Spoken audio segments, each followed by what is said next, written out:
शुरू करने से पहले एक बार दुरूद पाक पढ़ लें। सल्लल्लाहु अला हबीबी मुहम्मद व आलिहि वसहबिहि वसल्लम। आज की जो मेरा टॉपिक है वो है ऑब्जेक्शन हैंडलिंग। मतलब जो हमारी फील्ड फोर्स फील्ड में जाते हैं, मीटिंग करते हैं और कोई क्लाइंट कोई ऑब्जेक्शन दे देता है तो उसको वो हैंडल नहीं कर पाते, जिसकी वजह से उनकी सेल जो है वो क्लोज नहीं हो पाती। सेल्स प्रोसेस में ऑब्जेक्शन हैंडलिंग एक वाहिद जरिया है कि अगर इंसान उसको प्रॉपर तरीके से हैंडल कर लेता है तो उसकी सेल जो है वो क्लोज हो जाती है। अगर वो उसको प्रॉपर तरीके से हैंडल नहीं कर पाता, उसका आंसर नहीं दे पाता, रेलेवेंट नहीं दे पाता, तो वो उसकी सेल नहीं क्लोज हो पाती। अगर कोई ऑब्जेक्शन फेस करना पड़ जाए तो आप उस ऑब्जेक्शन को एक प्रोसेस में डालें और उस प्रोसेस के थ्रू उस ऑब्जेक्शन का जवाब दें। तो स्टार्ट करते हैं कि वो प्रोसेस कौन सा है। बेसिकली उस प्रोसेस का नाम है universal objection circle, UOC, universal objection circle. अच्छा, इस सर्कल में हम 4 स्टेप्स लेते हैं। नंबर 1 है एक्नॉलेज, नंबर 2 है आस्क क्वेश्चन, नंबर 3 है सोल्यूशन विद एग्जांपल और नंबर 4 है relating. Universal objection circle UOC, ये UOC की डायग्राम है। इस डायग्राम में मैं आपको समझाऊंगा कि हम कैसे अपना ऑब्जेक्शन पुट करते हैं जिससे हम इजीली उसका आंसर हासिल कर सकते हैं और क्लाइंट को सेटिस्फाई कर सकते हैं।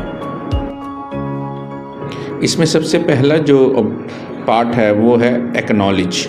मतलब आपको क्लाइंट कोई ऑब्जेक्शन देता है तो सबसे पहले आपने उसको एक्नॉलेज करना है, उसको कहना ठीक है सर, आप जो भी कह रहे हैं ठीक कह रहे हैं। तो बेसिकली इस पार्ट में हम ये कहते हैं कि क्लाइंट जो भी ऑब्जेक्शन दे आप उसको एक्नॉलेज करें, okay sir you are right. Number 2 पर आ जाता है आस्क। मतलब कि उससे आप कोई सवाल पूछेंगे रेलेवेंट कि जो भी उसने जो ऑब्जेक्शन लगाई है उससे अगेंस्ट जो है आप उससे सवाल पूछ सकते हैं, क्योंकि जब तक आप उससे सवाल नहीं पूछेंगे तो आपकी बात जो है वो आगे नहीं बढ़ेगी। जब आपने एक्नॉलेज कर लिया, एक्नॉलेज करने के बाद कोई रेलेवेंट से आप उससे क्वेश्चन पूछेंगे, क्वेश्चन पूछने के बाद फिर आप उसको जो है आपकी बात जो है वो आगे बढ़ेगी। नंबर 3 पर आ जाता है सलूशन और एग्जाम्पल। मतलब आपने उसको जो उसने ऑब्जेक्शन लगाया है उसका सलूशन देंगे और उससे ही रेलेवेंट कोई एग्जांपल देंगे ताकि उसको जो है वो इजीली समझ आ जाए। नंबर 4 पर आ जाता है रिलेटेबल। मतलब आपने जो भी एग्जांपल दी है, जो सलूशन उसको दिया है कंसर्न ऑब्जेक्शन, तो वो आपकी रिलेटेबल होनी चाहिए। अब हम कोई एक एग्जांपल लेते हैं ऑब्जेक्शन की और इस प्रोसेस में पुट करते हैं कि आइए हम इस पर कैसे अमल करेंगे। एक कॉमन सा ऑब्जेक्शन है कि अक्सर लोग ये कह देते हैं कि चलें ठीक है मैं ना अपनी वाइफ से पूछ कर बताऊँगा। तो उसमें सबसे पहले तो आप एक्नॉलेज करेंगे, ठीक है सर बिल्कुल आप ठीक फरमा रहे हैं, आपका लाइफ पार्टनर है, आप बिल्कुल कंसर्न पूछ सकते हैं। नंबर 2 पर आ जाता है कि आप उससे क्वेश्चन करेंगे कि सर मुझे लगता है कि जो हमारी भाभी हैं, जब आप उनको ये प्रोटेक्शन और आप सेविंग बेनिफिट्स प्लान बताएंगे तो वो इनकार करेंगी। क्या वो चाहेंगी कि उनकी लाइफ जो है और उनके बच्चों की जो लाइफ है वो सिक्योर ना हो। नंबर 3 पर आ जाता है सोल्यूशन और एग्जांपल। मतलब आप उसको कह सकते हैं सर कि अगर आप एक प्लान लेकर जाते हैं और हमारी भाभी को ये कहते हैं कि भाई ये मैं आपके लिए गिफ्ट लेकर आया हूँ आपके और बच्चों के फ्यूचर के लिए, तो मेरा ये ख्याल है कि वो ज़्यादा खुश होंगी। और क्योंकि हर खातून चाहेगी कि उसके बच्चे जो है वो आला तालीम याफ्ता बने और उसके जो फ्यूचर है वो लाइफ है जो सिक्योर होनी चाहिए। देखिए हमारी जो सेल्स फील्ड है, हर प्रोडक्ट के जो है जो ऑब्जेक्शंस होते हैं वो ज़्यादा से ज़्यादा 35 और 40 ऑब्जेक्शन कॉमन ऑब्जेक्शन होते हैं जो बार बार फेस करने पड़ते हैं। आप उन ऑब्जेक्शन को जो आपको मार्केट में फ़ेस करने पड़ते हैं आप उनको पेपर पे लिखें और स्टेप बाय स्टेप जो है वो इस प्रोसेस में डालें। एक और ऑब्जेक्शन कॉमन ऑब्जेक्शन है कि यार मेरे पास तो पैसे ही नहीं है, मेरी तो जितनी आमदनी है सारी खर्च हो जाती है। तो उसको अगर हम इस प्रोसेस में डालते हैं तो सबसे पहले हम एक्नॉलेज करेंगे जी सर वाकई महंगाई बहुत ज़्यादा हो गई है और कुछ बचता नहीं है, तो सेविंग करना तो बहुत मुश्किल है।